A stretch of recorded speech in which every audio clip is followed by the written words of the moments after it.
Bonjour, je m'appelle Margot Klein, je suis quelqu'un de très joyeux. Oui, je suis Samantha, quelqu'un de très, très, très joyeux aussi. Bah Je oui. fais partie. Ouais, je fais partie de la même bande. Grincheux chez nous, ça n'existe pas. Oh. Merci. Pourquoi il y a plein d'entrepreneurs qui pensent que leur problème, c'est le marketing et pas la vente? Il y a plein d'entrepreneurs qui disent ouais, j'ai pas un bon marketing et tout, alors qu'ils ont des appels, ils ont des gens intéressés par leur service, mais ils floppent la vente. Mais déjà, comment ils savent ça déjà? Donc, Je sais pas, ils arrivent et ils te disent ça, quoi. ouais, ben, comment tu le sais? Montre-moi. Qu'est-ce que tu as fait comme analyse? Que je vois un petit peu ce que tu as fait. Qu'est-ce qui te fait dire ça? Je vends rien. Tu vends rien? Et pourquoi tu vends rien? J'arrive pas à closer. Ah bah voilà. Donc si tu n'arrives pas à closer, c'est que le marketing est probablement bon. Tu as Ouais. des rendez-vous? Bah oui, c'est Les ça. gens viennent? Ouais. Donc c'est ce que tu poses comme question. En fait, toi, tu fais que poser des questions. Bah, oui. Tu poses des questions parce que tu dois chercher à comprendre ce qui se passe. Ok. Il y a un problème et ils vont pas venir te dire tout de suite le problème. Donc déjà, souvent, ils ont tendance à vouloir se présenter et te dire un peu tout ce qui marche bien, tout ce qui est positif, parce qu'on veut montrer une belle image. Voilà. On évite de venir en disant « ouais, je suis nulle ». Non, c'est tout de suite, voilà, moi, ça fait 3 ans que je fais ça, j'ai réussi à faire ça, je connais ça, je travaille avec ça, ça marche super bien. Donc, si ça marche super bien, qu'est-ce que tu fais ici alors? Donc, on a tendance à mettre en premier ça. Donc, ce qu'il faudrait faire, c'est, OK, d'accord, j'ai bien compris ça. Qu'est-ce qui ne va pas? Quel est le Donc tu problème? creuses le problème tout le Tu temps. creuses le problème. Parce que s'ils sont là, c'est qu'ils ont un problème. S'il n'y a pas de problème, ils ne viennent pas. Ils n'ont pas que ça à faire. Parce que c'est 1 heure au maximum. Mais c'est quand même un rendez-vous. Tu ne prends pas un rendez-vous avec quelqu'un pour Un rien. inconnu en plus. Un inconnu, oui. Ouais. Et en quoi le closing, déjà, est-ce que pour toi le closing, à quoi ça sert le closing? Parce que tu vois, tout le monde n'a pas besoin d'un closer. Dans quel cas on a besoin d'un closer? Quand est-ce que tu as besoin d'un closer? Je dirais, là, naturellement, tu as besoin d'un closer quand tu as beaucoup d'appels à gérer. Donc, si tu as bien fait ton boulot et que tu as beaucoup de rendez-vous, tu ne pourras pas tout faire tout seul. Parce que, comme on le dit, voilà, c'est quelque chose qui demande aussi beaucoup d'énergie. Donc, un appel téléphonique, ce n'est pas juste tu prends les infos et c'est quelque chose de très intense. Donc, les enchaîner, ça demande beaucoup, beaucoup, beaucoup d'énergie. Et comme tu t'occupes déjà de toute la partie avant, c'est beaucoup trop de travail. Donc, à partir du moment où tu as une forte demande, vaut mieux travailler en collaboration avec un closer. Et je dis bien en collaboration. Pourquoi tu dis bien en collaboration? Parce que tu ne prends pas un closer parce que tu n'aimes pas vendre. Même si tu n'aimes pas vendre, je ne sais pas pourquoi tu n'aimes pas vendre, mais c'est important de comprendre ce qui se passe, de comprendre comment est-ce que tu dois vendre. Parce qu'on est d'accord que l'entrepreneur, il va créer son offre pour aider quelqu'un. Oui. Voilà. Donc, tu vas fournir tous ces efforts-là pour trouver la meilleure façon d'aider cette personne-là. Une fois que la personne elle arrive jusqu'à toi, il faut que tu continues le processus. Il faut que tu continues d'accueillir cette personne qui est arrivée jusqu'à toi et de l'aider au maximum pour qu'elle puisse acheter ton offre. On a aussi besoin d'un closer quand on vend des offres assez chères quand même. C'est vrai que moins, on n'a pas vraiment besoin. Les gens sont là, il y a toutes les informations, il y a tout ce qu'il faut. Oui, si tu vends à 20 €, effectivement. Voilà.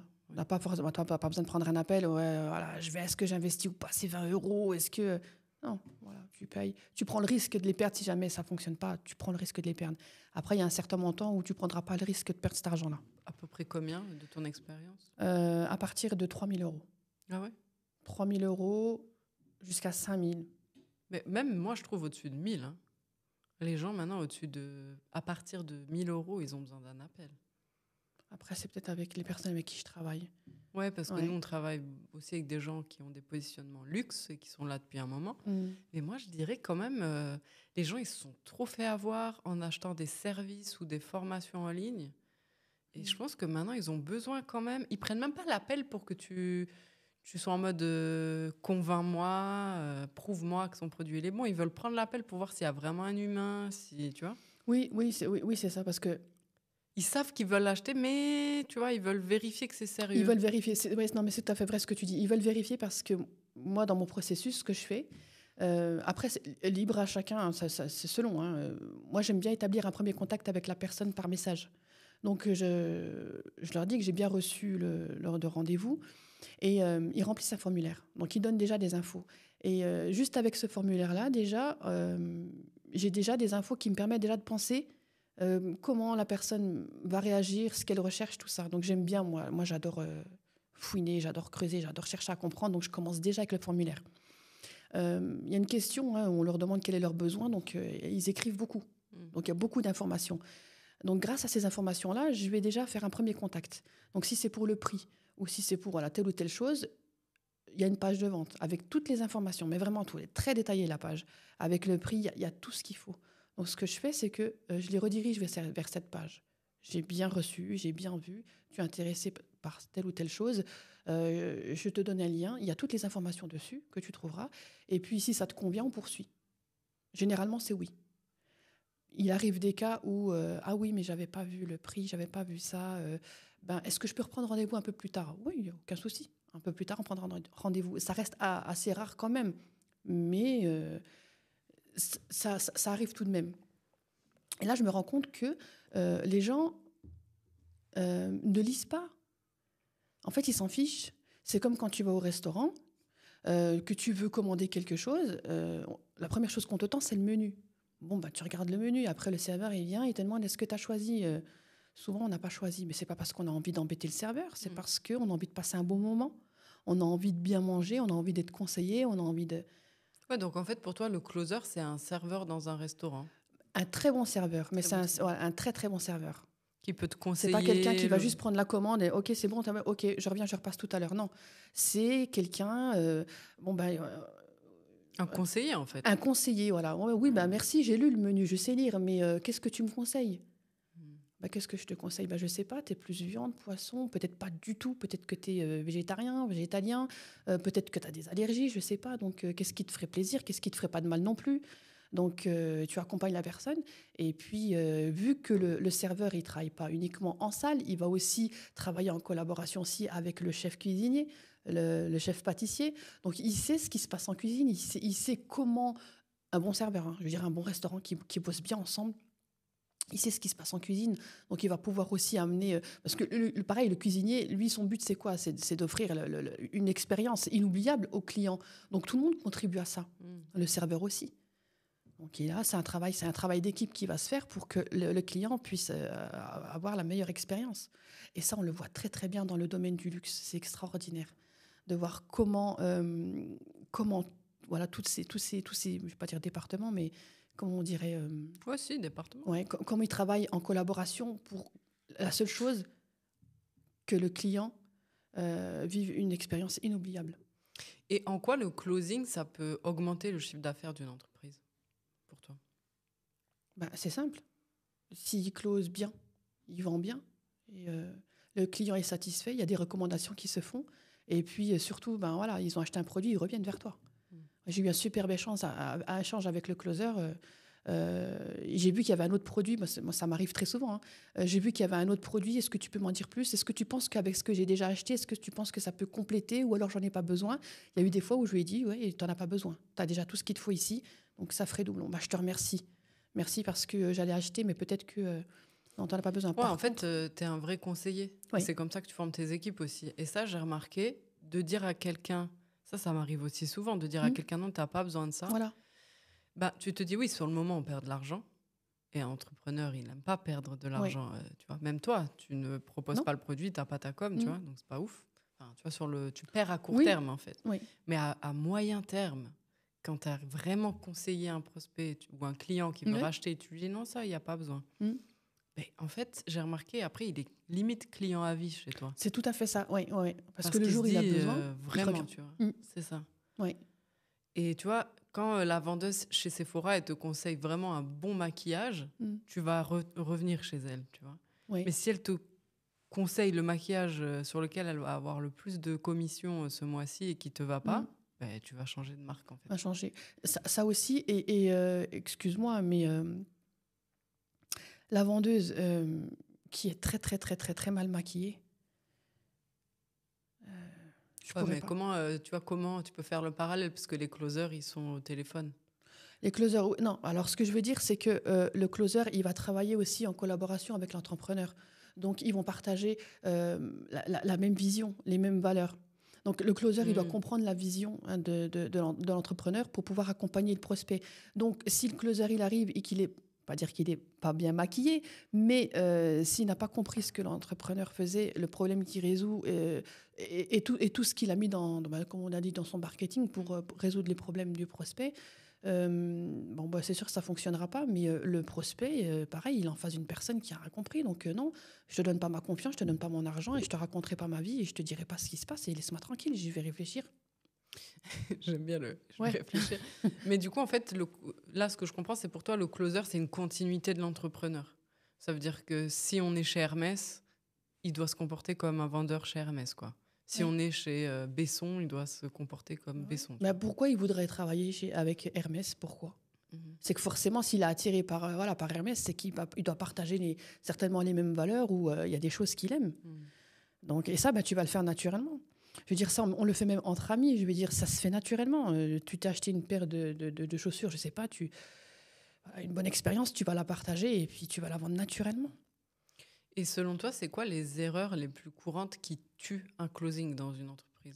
C'est ce que je dis, c'est d'en avoir strictement rien à faire du prospect, de vouloir absolument vendre. Tu l'écoutes pas et tu racontes ta vie ou alors tu utilises des stratagèmes ou des moyens pour le faire dire oui, le forcing, je parle peut-être un petit peu vite, mais c'est de mettre la pression comme ça et de forcer.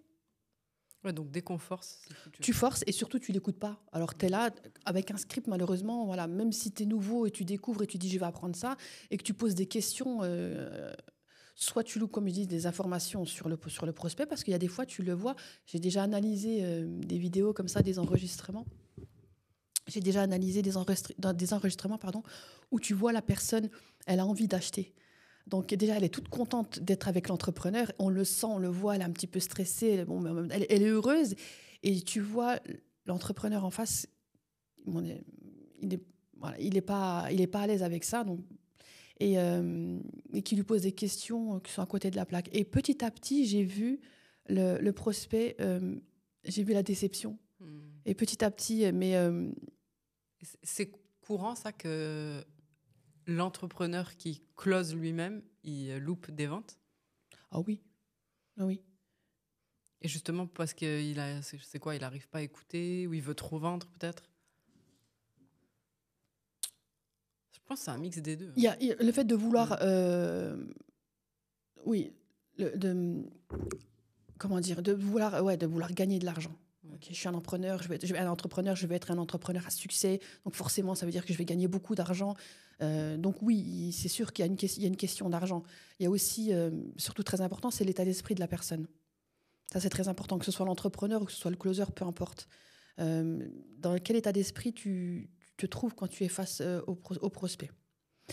Il y a beaucoup de choses en interne qui se passent. Et c'est pour ça que chez nous, l'accompagnement, il se fait beaucoup à l'oral. Pourquoi? Parce que apprendre la technique, entre guillemets, je veux dire, suivre une trame, suivre le processus de vente, la trame d'appel, c'est très simple. Hein. C'est très simple à faire. Mais si tu n'es pas dans le bon état d'esprit, peu importe que tu suives bien les étapes, tu ne seras pas connecté avec le prospect et il y a quelque chose qui fera que tu ne vendras pas. Et tu diras, mais pourtant j'ai bien suivi et voilà, j'ai bien posé des questions, mais ça ne fonctionne pas. C'est parce que... Ouais, t'as pas écouté, quoi. T'as pas écouté, et puis c'est surtout que, c'est que dans ta vie perso, ou peut-être que pendant que tu étais en train de travailler sur d'autres... comment on appelle ça? Sur d'autres endroits de ton business, il y a quelque chose qui t'a peut-être pris la tête, ou je ne sais pas ce qui s'est passé, en tout cas, c'était pas top pour toi, et que tu te retrouves avec un prospect, c'était peut-être pas le moment pour toi de prendre cet appel, et tu n'as pas été à 100% avec cette personne. Donc, tu ne peux pas être au four et au moulin aussi, à un moment donné. Je veux dire, voilà, c'est des êtres humains, ce n'est pas des machines, c'est pas des... donc, tu dois être 100% avec eux. Donc, si tu n'es pas bien, ça risque d'être compliqué. Et moi, je vois beaucoup d'entrepreneurs qui sous-estiment le closing. Tu vois, qui voient les closers comme, bon, vas-y, close-moi ça. C'est comme si c'était un truc magique. Tu sais, le closer, il allait arriver, il allait solutionner tous les problèmes de l'entreprise. Il va closer vite fait, tu vois, et puis ciao, quoi. Je te donne 15% et casse-toi, tu vois. Donc, en quoi on sous-estime le closing pour toi? Parce que moi, j'ai mes idées, tu vois, mais toi, qui as un autre point de vue par rapport à moi, c'est comment tu vois que l'entrepreneur, il sous-estime le closer ou le closing? Comment je le vois? Simplement la façon dont il va nous parler déjà. Ah ouais, direct? Ah tout de suite? Ouais. Oui. Ouais, s'il te parle comme un exécutant ou un stratège. Oui. Si tu me parles, si tu parles comme tu viens de le dire, et puis si tu ne m'écoutes pas, l'écoute, c'est dans les deux sens. Tu écoutes le prospect comme tu m'écoutes moi, et on va tous s'écouter, parce que le but, c'est de travailler, comme je disais, en collaboration. Maintenant, si tu ne m'écoutes pas, tu n'as pas envie de m'écouter, ok, ne m'écoute pas. Par contre, moi, ce que je te dis, c'est pas des histoires. C'est ton prospect, c'est la personne que tu as décidé d'aider, donc c'est à toi, c'est pas à moi. Donc ton prospect, il me dit quelque chose sur toi ou sur ton offre. Si tu veux pas le savoir, ouais, justement, en fait, pour moi, ils sous-estiment. C'est ça que tu vois, j'avais en tête, c'est que pour moi, les entrepreneurs, ils sous-estiment le closing parce qu'en fait, à partir du feedback, parce que les closers, en fait, ils sont le plus près du prospect / client. Tu vois, voilà. Donc pour moi, ils sous-estiment le feedback aussi. Oui. Tu vois, parce que des fois, toi, tu as dit une offre, ok, tu as pondu ton offre, mais le prospect, il la reçoit différemment, l'offre. Exactement. Et ça, tu peux pas le savoir en amont. Tu le sais sur le terrain. Et du coup, les closers, c'est qu'ils peuvent dire, écoute, ton offre, elle est top et tout, mais en fait, le prospect, il a besoin de plutôt ça.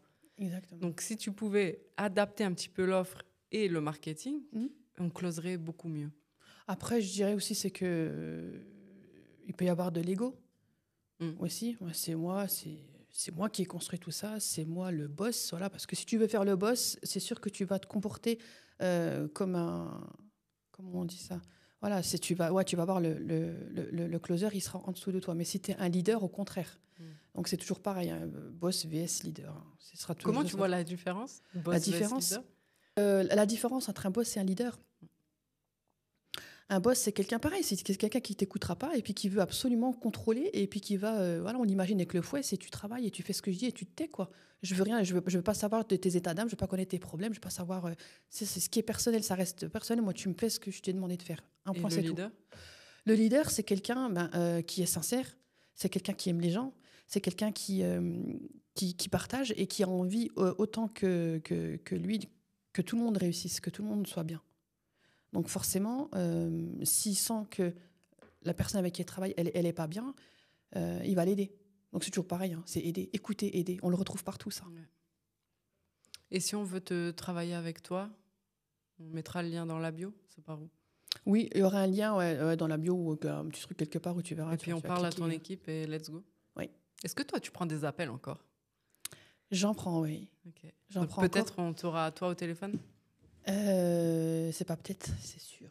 Parce que, en fait, pourquoi aussi? C'est parce qu'il y a des fois, je me dis, ouais, j'aimerais des fois en prendre un peu moins parce que, comme je disais, j'aime beaucoup transmettre, mais j'aime bien jouer le Sherlock Holmes. Je veux dire, je te promets, quand je reçois un rendez-vous, je regarde tout de suite le formulaire, je regarde tout de suite ce que la personne me raconte et je commence déjà à m'imaginer en train de, qu'est-ce que j'ai envie de savoir, qu'est-ce qui se passe, pourquoi elle m'a dit ça, pourquoi elle a choisi ce mot-là.